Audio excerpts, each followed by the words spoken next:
네, 오늘 위인 노아라는 주제를 가지고서 우리가 함께 하나님의 말씀 살펴보시도록 하시겠습니다.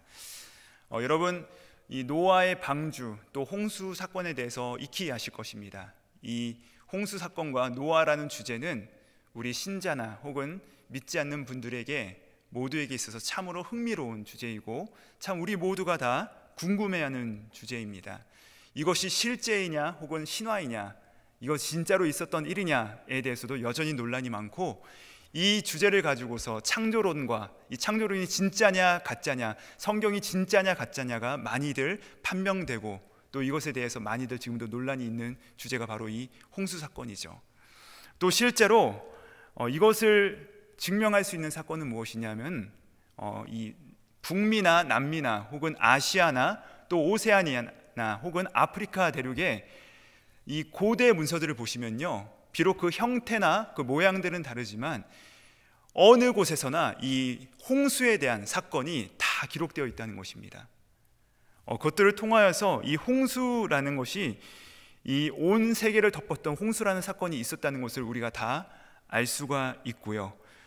그런데 사실 우리가 오늘 이 노아 사건 가운데 홍수 사건을 통하여서 우리가 살펴보기 원하는 것은요, 우리 신자에게 있어서 이 홍수 사건을 바라볼 때 우리가 종종 착각하고 우리가 종종 오해하는 것이 있습니다. 그것은 무엇이냐?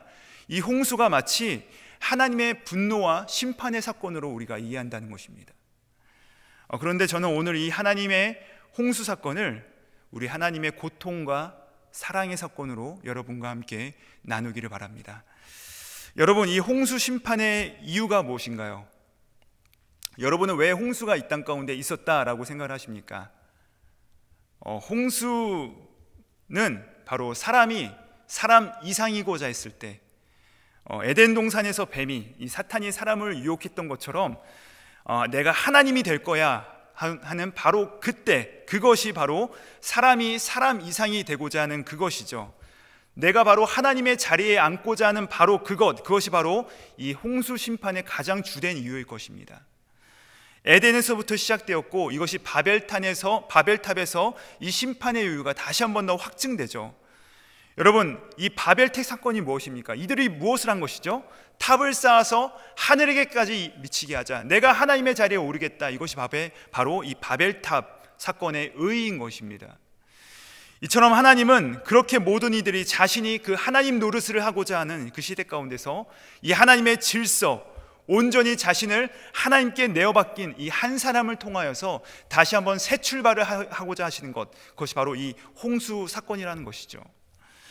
이것이 바로 성경의 역사입니다. 하나님께서는요, 자신에게 하나님의 질서에 따라서 온전히 맡긴 이 한 사람을 통하여서, 한 인물을 통하여서 모든 것을 이루어 나가시고요, 이 한 사람이라는 주제는요 사실 성경 전체에 흐르고 있습니다. 하나님께서는요 각 시대마다 한 사람 한 사람을 택하셔서 한 사람을 부르셔서 하나님의 놀라운 사건들을 이루어 나가시는데, 바로 이 한 사람이라는 주제는요 진정한 하나님의 한 아들, 한 사람, 이 예수님을 통하여서, 예수님을 향하여서 정말 집요하게 행진해 나가는 것이 바로 이 성경의 역사라는 것입니다. 지금 역사에 등장한 이 한 사람을 향한 이정표로서 등장하는 인물이 바로 누구냐? 바로 오늘 우리가 함께 살펴볼 이 노아인 것입니다. 오늘 말씀 우리가 함께 9절에서 함께 읽었는데, 우리 9절의 말씀에 이렇게 그를 표현하고 있습니다. 이것이 노아의 족본이라. 노아는 의인이요 당대 완전한 자라. 그가 하나님과 동행하였으며. 여러분, 이 노아라는 이름의 뜻이 무엇인지 아십니까? 노아의 이름의 뜻은요, 이 위로와 안식이란 뜻입니다. 그는 그 시대 가운데, 이 방종과 타락의 시대 가운데서 이 참된 위로를 제공할 수 있는 자로서 이 성경 가운데 등장하고 있습니다. 물론 여러분, 노아도 죄인입니다. 그도 완벽하지 않습니다. 그도 불완전한 자입니다. 그것을 어떻게 알 수 있냐면요, 실제로 이 홍수가 지나간 다음에 이 노아가요 포도주에 취해서 벌거벗은 모습으로, 불완전한 모습으로 발견되는 것을 우리가 다 알고 있습니다.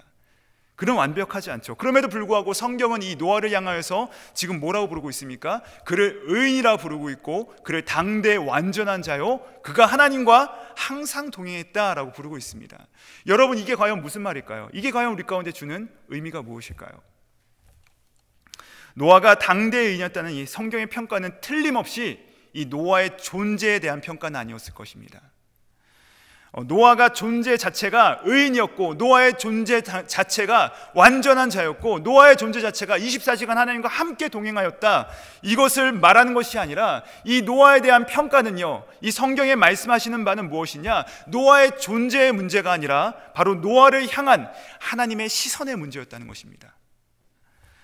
여러분, 하나님께서 우리를 의롭다고 하실 때, 하나님께서 우리 한 사람을 향하여서 너는 의인이냐 하실 때 그게 무슨 말일까요? 하나님께서 우리를 평가하실 때 우리를 향해서 의인이라 하시는 말씀은 우리를 예수 그리스도를 통해서만, 우리를 예수 그리스도를 관통하여 우리를 보기로 결정하셨다는 말입니다. 여러분, 우리의 모습 그대로 우리가 어떻게 우리 자신을 볼 수 있겠습니까? 우리가 우리 자신을 볼 때도 그렇게 봐줄 수가 없어요. 여러분, 저도요, 저 자신을 볼 때 못 봐줍니다. 저도요, 솔직히 저도 저 자신을 볼 때 얼마나 유치하고 얼마나 속이 좁고 너무나도 형편이 없고 정말 보잘것없는, 여러분, 제가 이렇게 이야기할 때 여러분께서 저 젊은 목사 진짜구나, 정말로 저렇게 속이 좁고 형편이 없구나, 어쩐지 내가 봤을 때부터 알아봤어, 이렇게 생각하시면 안 되고, 여러분, 굉장히 자기를 비하해서 우리를 이해시켜 주려고 노력하는구나, 이렇게 생각해 주시기를 축원합니다. 여러분, 어쨌거나 중요한 게 무엇이냐면은 우리 자신도요, 솔직히 나도 나를 못 봐준다는 것이죠. 그러니까 하나님께서 이 노아를 보시는 시선은요, 하나님께서 이 노아를 바라보신다는 것은 실은 하나님께서 예수 그리스도를 통하여서 우리를 바라보시는 바로 그 시선인 것이죠. 우리가 하나님께 받아들여졌다는 것은 어떤 의미입니까? 이제부터 나의 시선이, 나의 욕망이, 나의 기분, 나의 감정, 나의 의지, 나의 경험, 또 나의 지식과 나의 전제가 렌즈가 되지 않고 오직 예수 그리스도가 렌즈가 되는 삶으로 우리가 부르심을 받았다는 것을 인정하는 것이죠. 그것이 바로 신비인 것입니다. 여러분, 그런데 놀라운 것은요, 이 하나님의 시선이라는 것이 그냥 고작 우리를 바라본다라는 의미로서 끝나지 않습니다. 하나님의 시선, 우리를 의롭게 바라보신다는 이 하나님의 시선이요, 실제적으로 우리 가운데 들어오게 되면은, 그 시선이 우리 가운데, 우리 인생 가운데 불쑥 들어오게 되면은 그 시선은 단지 하나의 추상적인 시선이 아니요, 단지 우리를 바라봄이 아니요, 우리를 통하여서 우리가 실제적으로 의롭다 할 만한 존재로서 변화시키는 능력으로서 우리 가운데 나타난다는 것이죠. 여러분, 그래서 베드로후서 2장 5절에 보면요, 이 노아를 향하여서 뭐라고 증거하고 있는지 아십니까? 노아를 향하여서 이렇게 말합니다. 그를 의의 전파자, 헤럴드 혹은 프리처, 설교자, 이렇게 해석합니다. 여러분, 노아의 인생을 의의 전파자, 설교자라고 말하는데, 다시 말하면 하나님이 이 노아를 의롭게 보셨을 때, 하나님의 시선으로 그를 바라보셨을 때, 그를 의롭게 보시는 이 하나님의 시선이 노아에게 들어가자 노아의 삶이 세상을 향하여서, 하나님의 사람들을 향하여서 이 의를 전파하는 자의 삶으로서 변모되었다는 것입니다. 실제적으로 그의 삶이 변화되었다는 것이죠. 그러니까 이 하나님의 시선이 우리 가운데 들어오게 되면 그것이 현실이 된다는 것입니다. 여러분, 이것이 마치 이 와이파이와 비슷한 것입니다. 여러분, 와이파이라고 아시죠? 인터넷 할 때 우리가 와이파이가 필요합니다. 제가 최근에 알게 되었는데요, 여러분, 이 와이파이가 무엇의 줄임말일까요? 우리가 이 와이파이를 찾아 헤매고 이 와이파이를 자주 즐겨 사용하는데, 여러분, 이 와이파이가 무엇의 준말인지 아십니까? Y는 뭘까요? 와이어리스, 그쵸? 선이 없다는 것입니다. 그쵸? 선이 없다는 것이 와이어리스가 바로 이 Y의 줄임말인데, 근데 Fi의 뜻이 여러분 뭔지 아십니까? 놀랍게도요, 이 Fi가 무엇의 약자냐면 fidelity. 여러분, 뜻이 뭔가요? 충성, 충실함, 이런 뜻이에요. 그러니까 와이파이 뜻이 뭐냐면 보이진 않지만 충실하게 작동하고 있는 현실의 힘, 이게 바로 와이파이라는 것이에요. 너무 멋지지 않나요? 저는 이것을 보면서 보이진 않지만 듣게 하시고, 보이진 않지만 보게 하시고, 보이진 않지만 우리 가운데 믿어지게 하시고, 보이진 않지만 행하게 하시는 그 하나님의 시선으로, 그 시선의 동력으로 말미암아서 하나님의 뜻이 우리 삶 가운데 나타나게 된다는 것입니다. 여러분, 그래서 우리를 의롭다 하시는 것은요, 단지 우리를 의롭다 인정해 주는 것을 넘어서 그 하나님의 인정이 우리를 통과하여서 그 하나님의 은혜로 말미암아 그 인정함이 실제적으로 우리 삶의 성품이 되고 그것이 실체가 되게 바꿔 나가신다는 것이죠. 저는 오늘 이 노아의 홍수 사건을 통하여서 세 개의 주제로 여러분과 함께 살펴보기 원합니다. 첫 번째는 바로 이 약속의 주체자를 기억하라입니다. 약속의 주체자를 기억하라. 여러분, 하나님께서 정하신 자리가 있습니다. 이 하나님께서 정하신 자리를 벗어나면 이미 혼돈이 시작된 것입니다. 하나님께서 정하신 곳에 있을 때 그것이 완전해지는 것이죠. 온전해지는 것이죠. 여러분, 본래 이 태초의 물, 태초에 하나님께서 손길을 가하시기 전에, 태초에 하나님께서 천지를 창조하시기 전에 이 모든 것이 혼란 가운데 있을 때 그 상태를 무엇으로 표현하냐면 물로 표현합니다. 그렇죠? 여러분 기억나시죠? 그래서 창세기 1장에 보시면 하나님의 신이 어디 위로 운행하십니까? 수면 위로 운행하시죠. 혼돈이 바로 이 혼돈, 이것을 바로 수면으로 표현한 것이거든요. 혼돈이 바로 이 혼돈의 세상을 바로 물로 표현한 것입니다. 그런데 이 혼돈의 상징인 물에 하나님의 질서가 가해지자 어떻게 됩니까? 물이 궁창 위로 올라가고 일부는 그 궁창 아래 땅으로 내려가서 땅 가운데 내려간 물들이 머물러야 될 곳에 머무르면서 그 모든 것들이 아름다운 이 자연의 완성체가 된 것이죠. 그러니까 이 하나님의 질서가 부여되자 물들이 제자리로서 위로 올라가고 아래로 내려감으로써 비로소 세상의 아름다움이 드러나게 된 것입니다. 그렇지만 이 하나님의 통치를 거절하는 사람으로 말미암아 하나님의 통치가 멈춰지자 여러분 어떻게 됩니까?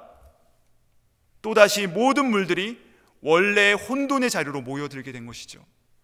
그래서 하늘의 장막이 찢어져서 하늘로부터 물이 쏟아지고 땅 속에 있던 물들이 솟구쳐 올라오면서 하늘과 땅의 물들이 서로 충돌하면서 이 세상 가운데 다시 한번 이 혼돈이 시작되게 된 것입니다. 그것이 바로 이 홍수라는 것이죠. 하지만 바로 그때 하나님께서 노아에게 말씀하셨어요. 뭐라고 하세요? 6장 18절 말씀을 우리 함께 읽어보시도록 하시겠습니다. 시작.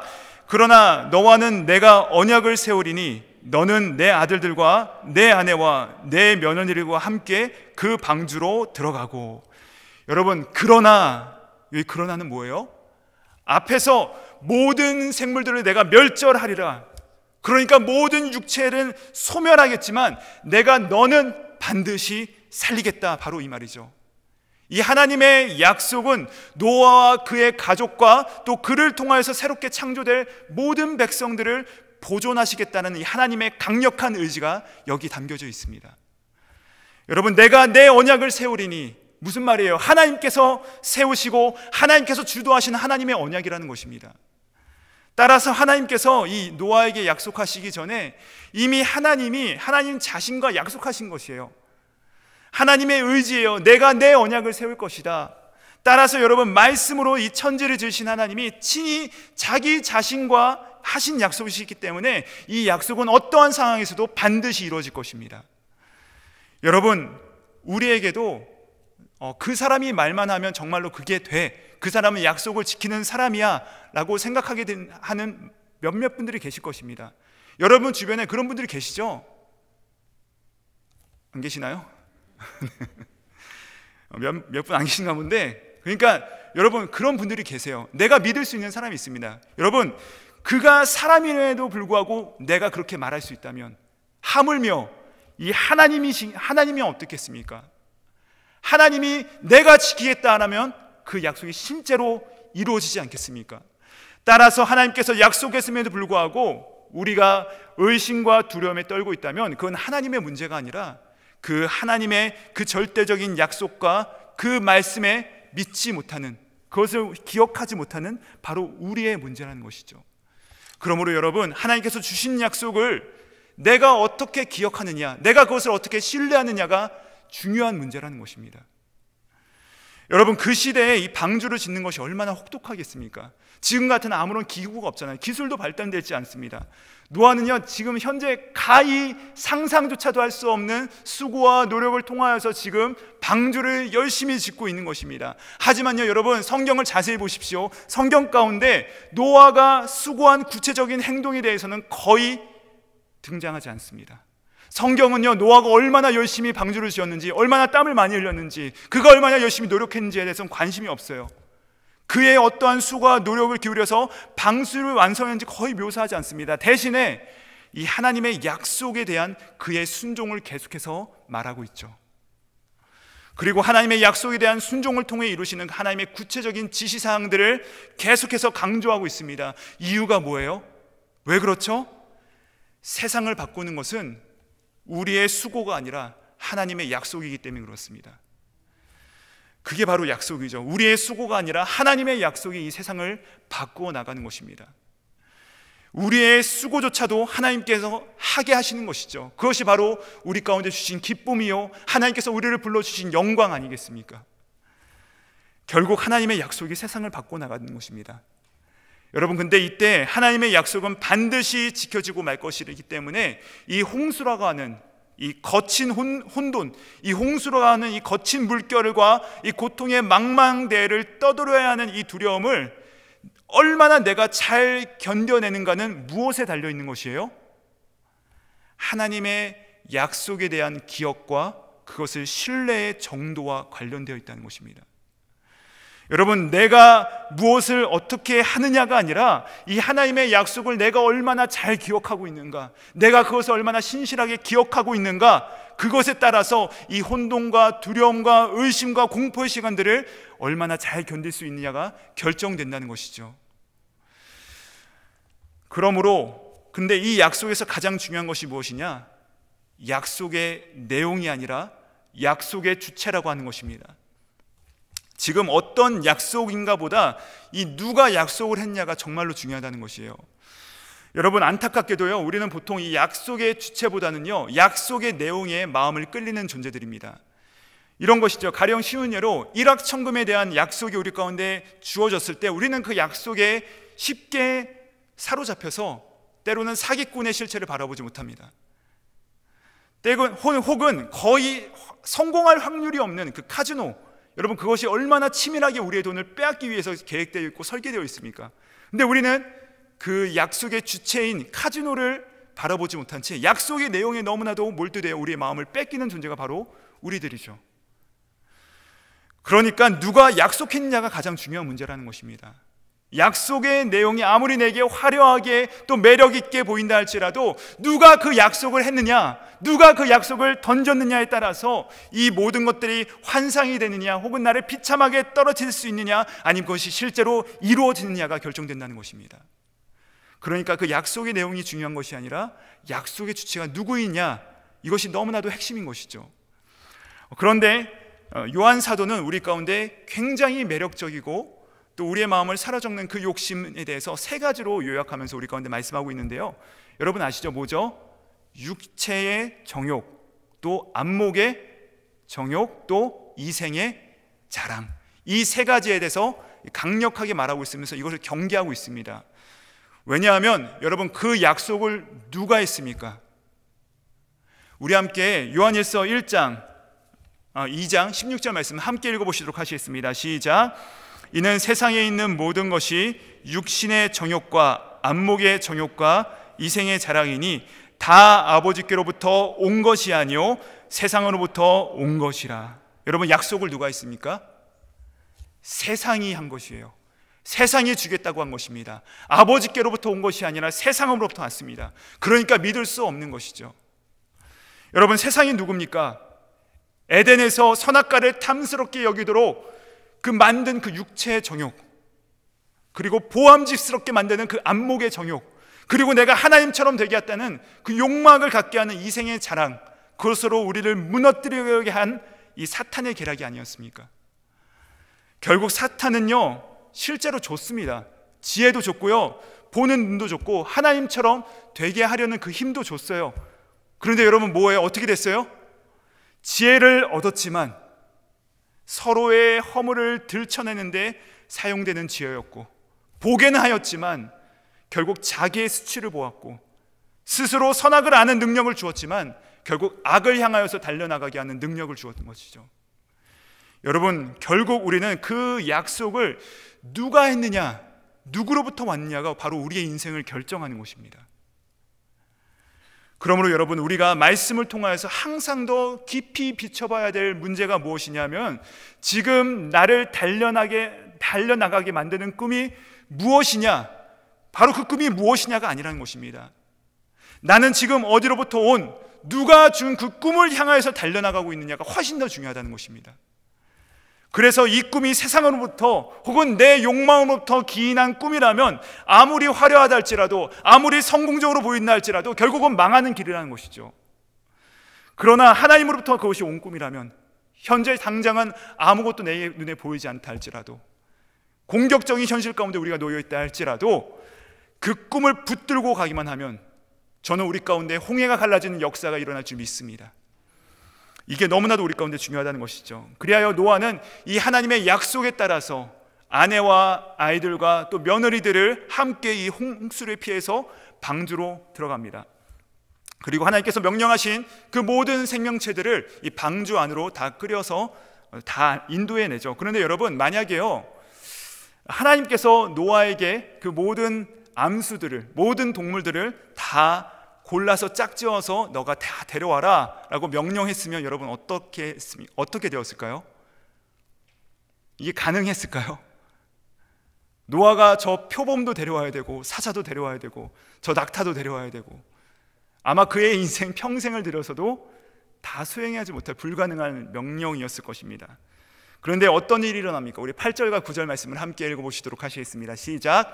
정결한 짐승과 부정한 짐승과 새와 땅에 기는 모든 것은 하나님이 노아에게 명하신 대로 암수 둘씩 노아에게 나와 방주로 들어갔으며, 여러분 놀랍게도 얘네들이 어디서부터 왔는지 모르겠는데 짝을 지어서 왔습니다. 암수로 짝을 지어서 다 나옵니다. 그것도 서로 내가 먼저 들어가겠다 경쟁하지 않고 딱 두 명이서 줄을 서서 들어가는 것을 우리가 볼 수 있습니다.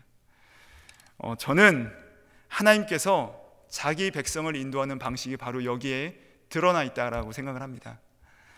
솔직히 여러분, 하나님의 명령을 우리가 다 지키는 것은요, 불가능합니다. 여러분, 물리적으로도 기술적인 문제도 있겠지만 이 당시에 노아가 이 방주를 지었던 당시에 이 방종과 타락의 시대 가운데 그가 100년이 넘게 이 방주를 짓는다는 것이 가능이나 하겠습니까? 그리고 어마어마한 이 동물들을 불러 모으는 것, 여러분 이것도 순종이 불가능하죠. 여러분, 십자가를 지라는 명령, 우리를 향해서 죽으라는 명령 불가능합니다. 내가 어떻게 십자가를 집니까? 내가 어떻게 죽습니까? 여러분, 저도 여러분 앞에서 이렇게 설교할 때는요, 저도 당장이라도 순교가 가능할 것 같습니다. 그런데 제가 지난주에 치과에 가서 스케일링을 오랜만에 하는데 바늘이 들어오자 제가 죽을 것 같더라고요. 무서워서. 여러분, 저는요, 우리가 이 십자가를 지라는 명령을 온전히 우리의 힘으로 수행하는 것이 절대로 불가능하다고 생각합니다. 서로 용납하라? 잘 안 됩니다. 내 사랑하는 배우자도 용납이 잘 안 되잖아요. 내 사랑하는 자녀들도 때로는 내가 이해하지 못하고 그들을 용납하지 못할 때가 있지 않습니까? 이거 완전히 순종 불가능한 말씀이죠. 그런데 하나님은 그 말씀대로 우리 가운데 명령하셨고, 또 그 말씀을 순종하라 하신 그 말씀을 붙들고 나를 그 명령 가운데 드리는 순간, 내가 그 명령 가운데 나아가는 그 순간부터 하나님께서 친히 일하시는 방식으로 우리 가운데 역사하신다는 것입니다. 그 말씀을 하시려고 나를 드리려는 순간부터 하나님께서 친히 다 이루는 방식으로 그 모든 일들이 다 이루어지게 되는 것이죠. 그래서 여러분, 이것은 내가 이루는 것이 아니라는 것입니다. 이루어지는 것이죠. 하나님의 약속으로 내가 이루는 것이 아니라 하나님의 약속으로 이루어진다는 것이죠. 그래서 죽어도 용서할 수 없을 것 같은 그 사람을 용서하라 하신 그 말씀대로 결단하고 나아갈 때 용서가 되는 것입니다. 죽어도 저 사람은 돌아오지 않을 것 같은데 전하라는 그 말씀을 내가 들었고 내가 그 말씀 앞으로 나아갔을 때 그 사람이 회개하고 돌아오게 되는 것이죠. 핵심은 나보다 더 크신 그 하나님의 약속을 기억하고 그 약속하신 그 크신 하나님께 작은 나를 내어드리는 것입니다. 두 번째로 우리가 기억해야 될 것은 우리 인생의 문을 닫으시는 분은 하나님이시라는 사실입니다. 여러분, 이 방주의 입주 대상자들이 이제 방주에 전부 입주했습니다. 이 입주가 완료된 다음에 방주 안에서 그 모든 것들이 다 자리를 잡기까지 시간이 꽤 걸렸을 것이에요. 한 일주일 정도 걸렸을 것이라 생각합니다. 근데 그것이 바로 10절부터 12절에 나오는데 10절 말씀 우리 같이 한번 보도록 하겠습니다. 10절 함께 있습니다. 시작. 7일 후에 홍수가 땅에 덮이니. 여러분, 이 7일 정말 기가 막힌 시간입니다. 이 방주 안에서 다 대기하고 있어요. 이제 곧 하늘이 열리고 비가 오고 홍수가 나서 모든 것이 다 벌어질 것 같아요. 근데 여러분, 방주에 들어갔습니다. 기다리고 있습니다. 대기하고 있는데 홍수가 나지 않습니다. 비가 오지 않습니다. 7일 동안 비가 오지 않는 것이죠. 7일 후에 비가 옵니다. 그러니까 이 얼마나 초조한 시간입니까? 여러분, 모든 생명들을 다 들여보내라고 하셨고 노아의 가족들도 다 들어갔습니다. 근데 여전히 해가 쨍쨍 나고 있다는 것이에요. 여전히 비가 올 기색이 하나도 없습니다. 하늘이 너무나도 맑다는 것이에요. 여러분, 홍수가 본격적으로 시작되기도 전에 아마 해가 너무나도 맑았을 것입니다. 여전히 어제와도 같았을 것입니다. 그러면 어떻게 되나요? 동네 사람들이 다 둘러앉아서 그 방주를 바라보면서 저 정신 나간 가족들을 비난했겠죠. 아이고, 저것들 하나님 믿는다니 미쳐버렸네. 이 날씨 가운데 뭐 하는 짓이지? 여러분, 그래서 따라서 단지 일주일간이었다 하더라도 그 시간이야말로 정말로 이 하나님에 대한 약속이, 이 믿음이 절실하게 필요했던 기간이라는 것입니다. 여러분, 우리가 하나님의 말씀에 따라서 순종하려 할 때 반드시 우리 가운데도 이런 상황들이 생긴다는 것이에요. 너 어디 아프니? 너 정신이 있니? 너 그렇게 살아도 되겠니? 야, 그게 가능하긴 하니? 이런 소리가 반드시 우리 가운데 들려오기 시작하는 것이죠. 그때 갑자기 하늘이 컴컴해지고 검은 구름들이 세상을 뒤엎었겠죠. 땅의 물들이 지표면을 뚫고 터져 솟아오르면서 동시에 하늘 위 그 궁창의 모든 물들이, 하나님께서 가두셨던 그 물들이 하늘의 장막을 찍고 땅들로 쏟아져 내려오면서 하늘의 물과 땅의 물들이 서로 솟구쳐 충돌하면서 온 땅의 혼돈의 상태, 그 창조 전의 혼돈의 상태 가운데서 모든 것이 돌아가게 되는 것이죠. 그렇게 40일이 지속되면서 온 땅이 이 혼돈 속에 잠기게 됩니다. 다시 모든 것이 사라지는 순간이죠. 전 지구적 홍수, 지역적 홍수가 아니라 온 세계가 다 덮입니다. 그래서 19절 말씀 보시면요, 천하의 모든 산이 다 물에 잠겼다라고 얘기합니다. 그런데 여러분, 중요한 것이 무엇이에요? 땅의 모든 고통이 이 최종적인 절망이 아닌 이유가 바로 여기 있다는 것입니다. 창조 전의 혼돈으로 돌아간 이 모습은 하나님이 새 창조의 손길을 기다리는 시간이라는 것이죠. 고통의 시간이고 혼돈의 시간이고 괴로움의 시간이지만 여러분, 그것이 땅의 최종적인 절망이 아니죠. 왜죠? 하나님께서 새로운 창조를 기다리는 그 기다림의 시간이라는 것입니다. 여러분, 우리는요, 우리의 삶 가운데 다가오는 모든 고통스럽고 힘든 그 시간들에 대해서 하나님이 우리의 아버지시고 하나님이 우리를 다 아시고 하나님께서 우리의 모든 삶을 절대로 실수가 없이 인도하시는 분이시라는 사실을 우리가 확신하면 우리가 하나님도 실수하실 거야 라는 그 판단하지 않고 하나님께서 정말로 완벽하시고 완전하시고 내 모든 것을 온전히 인도하실 거야 라고 우리가 분명히 믿는다면 우리 삶에 임하는 그 모든 고통의 순간 가운데서 그 새로운 창조를 위하여서 그 기다림 시간 가운데 우리가 승리할 수 있다는 것입니다. 여러분, 하나님이 우리를 이미 아시지 않습니까? 우리를 구원하시기로 결정하셨고 우리 아버지시고 우리의 삶 전체를 다 알고 계시고 지금은 우리의 삶을 주장하고 계시고 하나님께서는 절대로 우리의 삶을 확실하게 인도하실 것임에도 불구하고 여러분, 우리 삶 가운데 고난이 찾아온다면 그 고난은 새 창조를 기다리는 바로 그 기다림의 시간인 것을 믿으시고 기다리실 수 있는 은혜가 우리 모두에게 임하시기를 주님의 이름으로 축복드립니다. 여러분, 의미 있는 사실이 무엇이냐면은 방주에 들어가야 할 것이 다 들어간 다음에 방주의 문이 닫은 자가 있습니다. 근데 그가 노아가 아니라 방주의 문을 닫은 자는 바로 하나님이시라는 사실이에요. 우리 15절 말씀과 16절 말씀 같이 한번 읽어보시도록 하겠습니다. 7장 15절 16절 말씀입니다. 함께 있습니다. 시작. 무릇 생명의 기운이 있는 육체가 둘씩 노아에게 나와 방주로 들어갔으니 들어간 것들은 모든 것의 암수라. 하나님이 그에게 명령하신 대로 들어가매 여호와께서 그를 들여보내시고 문을 닫으시니라.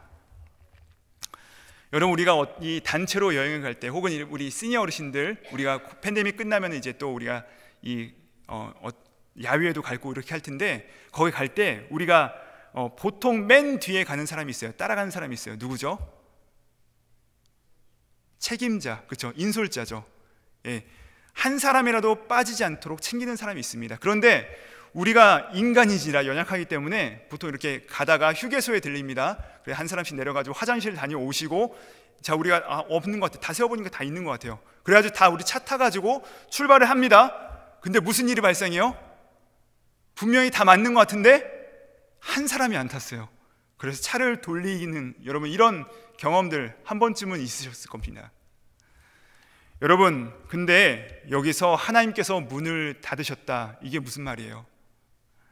하나님께서 작정하신 그 방주 안으로 들어가야 될 모든 대상들은 하나도 빠짐없이 그 안으로 들어갔단 말이죠. 하나님이 항상 우리 인생의 문을 닫으실 분이시라는 것입니다.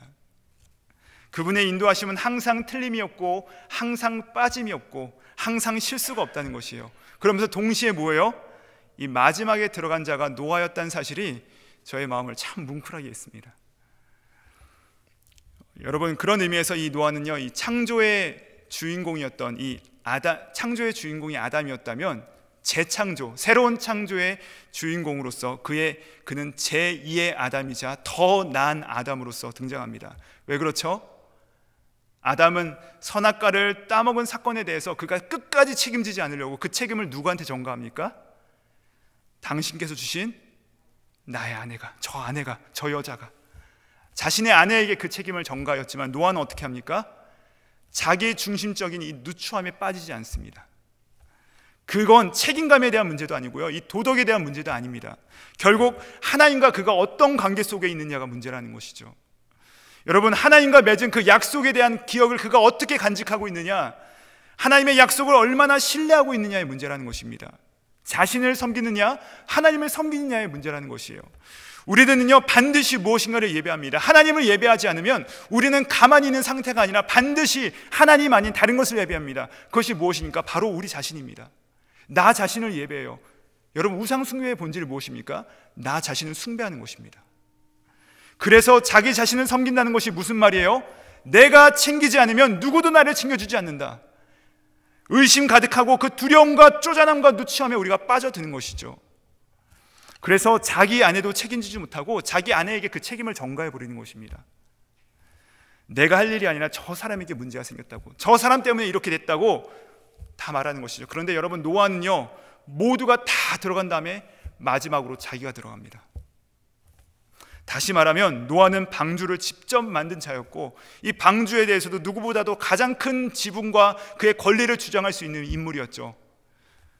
또 임박한 그 심판의 긴박성에 대해서 누구보다도 잘 알고 있던 사람이었는데, 그 위험성에 대해서 잘 알고 있던 그 사람이 맨 마지막에 들어갑니다. 하나님을 전적으로 신뢰하는 자의 모습이죠.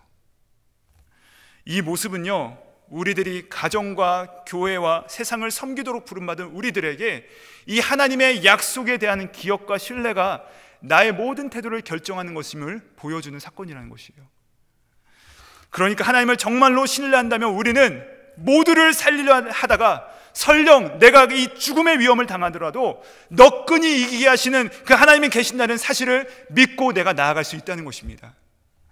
그런 사람만 맨 마지막에 끝까지 다 살리고 내가 죽더라도 그 길을 갈 수 있게 되는 것이죠. 그것이 바로 예수 그리스도께서 우리 가운데 보여주신 모습 아니겠습니까? 여러분, 우리들이 만약에 나에게 정말로 사랑하는 사람이 있다면, 그것이 배우자인즉 혹은 내 자녀인즉 어떤 내가 좋아하는 사람, 내가 정말로 사랑하는 사람, 내 목숨과도 바꾸고 싶은 사람이 내게 있다면, 근데 그 사람이 정말로 그릇된 길, 어긋난 길로 달려가고 있다면 우리가 어떻게 하겠습니까? 정말로 그 사람의 다리 몽둥이라도 부러뜨려가지고 내 옆에 달려가 나가지 못하도록 붙잡고 싶은데, 여러분, 정말 내 사랑하는 자녀가 그렇게 달려나가고 있을 때 다리 몽둥이 부러뜨리면 되나요? 아마 그에게 있어서 가장 분노와 아픔의 상처만 남기게 될 것이죠.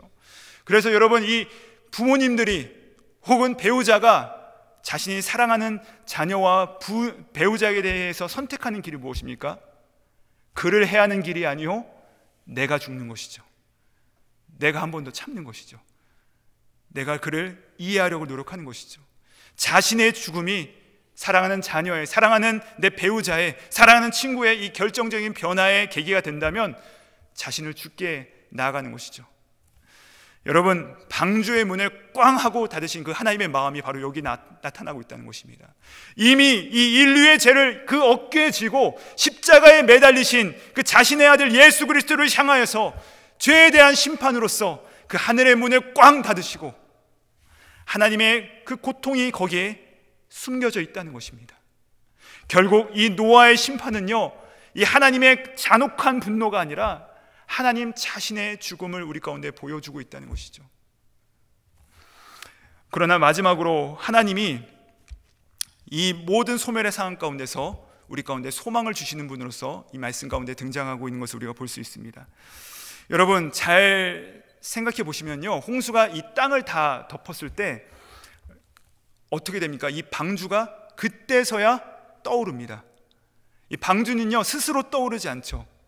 그래서 땅이 더 많은 물에 더 깊게 잠기면 잠길수록 이 방주는 어떻게 되죠? 점점 더 위로 올라가게 되는 것이죠. 심판이 깊을수록 구원은 높아집니다. 급기야 천하의 모든 산이 다 덮이게 되자 방주는 어떠한 장애물도 만나지 않은 채 온 세상을 자유롭게 운행하게 되는 것이죠. 그러면 이 물이 온 땅을 뒤덮는 이 시간 속에 그 땅 속에서 어떤 일이 일어난지 그 기록을 우리가 볼 수가 있는데요, 우리 22절부터 23절의 말씀을 함께 읽어보시도록 하시겠습니다. 시작. 육지에 있어 그 코에 생명의 기운에 숨이 있는 것은 다 죽었더라. 지면의 모든 생물을 쓸어버리시니 곧 사람과 가축과 기는 것과 공중의 새까지라. 이들은 땅에서 쓸어버림을 당하였으되. 아멘. 여러분, 그 몇 해 전에 일본에서 있었던 그 쓰나미 사건을 기억하시는 분들 계실 겁니다. 기억하시죠? 정말로 참혹한 사건, 모든 것이 다 쓸려나간 사건을 우리가 다 기억하실 것입니다. 제가 이 쓰나미를 기억하면서 어떤 연구들을 좀 찾아봤는데, 기후에 대해서 연구하시는 분들의 그 자료에 따르면요, 1957년도에 이 알래스카에서도 그 화산이 폭발하면서 지진이 났을 때 거기서부터 발생한 쓰나미가 하와이까지 도착하는데 얼마나 걸렸을 것 같습니까? 무려 5시간밖에 안 걸렸답니다. 알래스카부터 하와이까지. 그리고 또 3년 후에 칠레에서 쓰나미가 일어났을 때 그게 일본까지 도달하는데 얼마나 걸렸냐면 22시간 걸렸답니다. 칠레로부터 일본까지. 그러니까 여러분, 이것을 계산해 보면요, 거리랑 계산해 보면 쓰나미의 속도가 시속 약 400마일에서 1000마일의 속도라는 것이에요. 그러니까 거의 비행기의 속도랑 맞먹는다는 것입니다. 그러니까 여러분, 근데 또 이 쓰나미의 높이가 보통 얼마 정도 해요? 한 30m 하죠. 거대합니다. 그러니까 여러분, 쓰나미가 집채만한 파도가 이 비행기의 속도로 모든 것을 다 쓸어버리는 것입니다. 그러니까 여러분, 이 23절에 보시면요, 내가 쓸어버리겠다, 쓸어버림을 당했다, 이 말이 이해가 되는 것이죠. 그러니까 이 물속의 생명체 외에는 이 자연의 모든 생명체가 다 쓸어버려지게 된 것입니다. 다 소멸을 당한 것이죠. 완전한 고요 가운데 세상이 다 잠기게 된 것이죠. 이제 하나님께서 9장에 약속하신 것처럼 더 이상 이런 규모의 홍수는 이 세상에 더 이상 없을 것입니다. 이것이 하나님이 약속하셨어요. 근데 여러분, 다만 인류는 역사를 거듭하면 거듭할수록, 하나님을 떠나면 떠날수록 홍수 이상의 고통으로 온 세상을 몇 번이고 부숴버려 지옥과 같은 정망으로 덮어버릴 수 있는 무기들과 우리의 횡포들로 이미 충분히 세상을 덮고 있습니다. 그리고 점점 여러분도 뉴스를 보시면 아시겠지만 토양과 물이 오염되고 있고 또 자연 현상들이, 이상 현상들이 발생하고 있죠. 점점 추워지고 있고 점점 더워지고 있습니다. 우리 가운데 점점 살기 어려운 이 환경들이 계속해서 진행해 나가고 있습니다. 여러분, 반면 우리들의 생각은 어떤가요? 인류는요, 그 와중에 우리의 평안한 날 가운데 하나님은 없다고 하죠. 또 우리의 공고한 날에 뭐라고 합니까? 우리 인간의 지혜와 능력으로 이 모든 것들을 헤쳐나갈 수 있다라고 인본론을 외칩니다. 결코 이 창조주 하나님을 찾으려고 하지 않습니다. 하지만 여러분, 이 하나님의 말씀은 그 와중에서도 우리 가운데 희망을 결코 끊어지지 않게 하신 것임을 말씀하고 계십니다. 우리 23절 마지막 부분과 24절 말씀을 함께 읽어보면 좋겠는데요. 우리 23절 마지막 부분입니다. 함께 읽겠습니다. 시작. 오직 노아와 그와 함께 방주에 있던 자들만 남았더라. 물이 150일을 땅에 넘쳤더라. 아멘. 여러분, 이 모든 것이 다 끝나고 소망이 이제 사라진 것 같은 이때, 그러나 어떤 환경 가운데서도, 어떤 상황 가운데서도 반드시 남은 자가 있다는 것을 우리 가운데 말씀하신다는 것입니다. 이게 역사라는 것이에요. 여러분, 역사는요 항상 이렇게 남은 자들이 있었다는 것이죠. 남은 자들이 항상 이 하나님의 역사 가운데서 그것들을 함께 나갔다는 것입니다. 우리가 볼 때는요, 이 떵떵거리는 세상의 권력자들이, 저 강대해 보이는 나라들이, 그 세력들이 이 모든 것들을 유지하는 것 같지만 언제 그려내는 싶듯이 이 모든 것들이 한순간에 사라져버리는 것을 우리가 너무나도 많이 보지 않습니까? 하지만 하나님의 나라는 어떻습니까? 겨자씨 같습니다. 누룩 같습니다. 눈에 보이지도 않습니다. 그런데 사람들이 이렇게 얘기하죠. 야, 하나님의 나라가 어딨어? 야, 이게 정말이야? 야, 그거 다 가짜야. 한번 보여줘봐 라고 우리 가운데 도전합니다. 여러분, 그런 나라가 바로 하나님의 나라인 것이죠. 우리 가운데 보이지 않습니다. 티도 나 보이지 않습니다. 눈앞에 우리를 압도하는 그 권력과 세상의 능력, 이 세상에 휘두르는 것 같은 세상의 군왕들이 눈에 보입니다. 하지만 여러분, 그 모든 것들이 어떻게 되죠? 하루아침에 사라져버리고 말았습니다. 그러나 그와 반대로 이 누룩과 같고 겨자씨와 같은 하나님의 나라는 어떻게 됐습니까? 여전히 그 생명력을 우리 가운데 보여주고 있습니다. 저 2000년 전에 그 팔레스타인 땅으로부터 시작된 그 하나님 나라의 복음이 자라고 자라서 한반도까지 흘러나오고 온 세계 전체를 덮은 이 하나님의 나라가 왕성하게 자라나가고 있습니다. 여러분, 도대체 그 나라가 어디에 있어? 라는 질문 가운데 시작됐지만 생명력은 왕성하게 뻗어나가서 풍성하게 펼쳐나가서 우리에게까지 흘러나오지 않았습니까? 바로 이 지점까지 우리 가운데 나타나고 있다는 것이죠. 그래서 결국은 거기 가운데 새들이 깃들어와서, 여러분, 이것이 쉴만한 나무로서 그것이 자라나죠. 이것이 무엇을 말하냐면 안식이죠. 그리고 그것이 부풀어 올라서 사람들이 부드럽게 먹을 만한 그 빵으로서, 축제로서 나타납니다. 즉 안식과 축제인 것이죠. 이 성취된 하나님의 나라가 이 안식과 축제로서 우리 가운데 거듭거듭 우리 가운데 나타난다는 것이죠. 그래서 약속을 붙들고 그 인내하는 사람은 도무지 하나님의 약속이 도무지 이루어지지 않을 것 같고 그것이 실제 같지 않아 보일지만, 때로는 좌절과 절망 가운데 우리가 살아가지만, 하나님이 계시다면 나를 이렇게 절망적인 상황 가운데 놔둘 수가 있는가? 라고 우리가 고민하며 의심할 수밖에 없게 만드는 바로 그 현실, 하나님의 나라가 과연 있는가? 정말로 그것이 실제 하는가라고 질문하게 만드는 상황들이 우리 가운데 있지만, 그래도 그 약속을 붙들고 그 약속을 내가 기억합니다 하고 나아가며 고백하는 그 사람을 통하여서 반드시 이 안식과 잔치의 날이 임한다라는 것이 바로 이 예수님의 약속이라는 것입니다. 그러므로 우리 가운데 있는 과제는 무엇입니까? 어떤 상황 가운데서도 반드시 하나님께서 약속을 이루심을 믿으면서 고백하는 것입니다. 이것이 부풀어 오르게 하시는 분도 자라나게 하시는 분도 하나님이심을 내가 믿는 것입니다. 그가 내리시는 물에, 또 그가 던지시는 이 천둥 번개 가운데, 또 그가 기다리는 시간 가운데, 기다리게 만드는 그 시간 가운데서, 그리고 그가 때로 우리 가운데 열을 내리실 때 우리가 가만히 그것을 기억하며 기다리며 순종하며 그분에게 하나님이십니다 라고 고백하며 나아갈 때 결국 그분께서 우리를 떠오르게 하실 것입니다. 여러분, 우리는 이 노아 홍수 사건을 통해서 기억해야 될 것이 있습니다. 왜 이렇게 홍수가 일어났습니까? 왜 이런 일이 발생했죠? 우리가 사람임을 망각했을 때, 내가 하나님이 되려고 했을 때, 우리는요 수시로 하나님 노릇하려고 합니다. 내 주장이, 내 마음이 내 뜻대로 안 되면 분노가 치밀어 오릅니다. 여러분, 세상뿐입니까? 우리도 마찬가지죠. 교회 내에서도 내 뜻대로 되지 않으면 못 견뎌요. 어금니가 부러질 정도로 억울해하죠. 사실 이 모든 것들이요, 이 내가 하나님이 되려고 하는 이 욕망에 발생한 것이고 작동한 것이죠.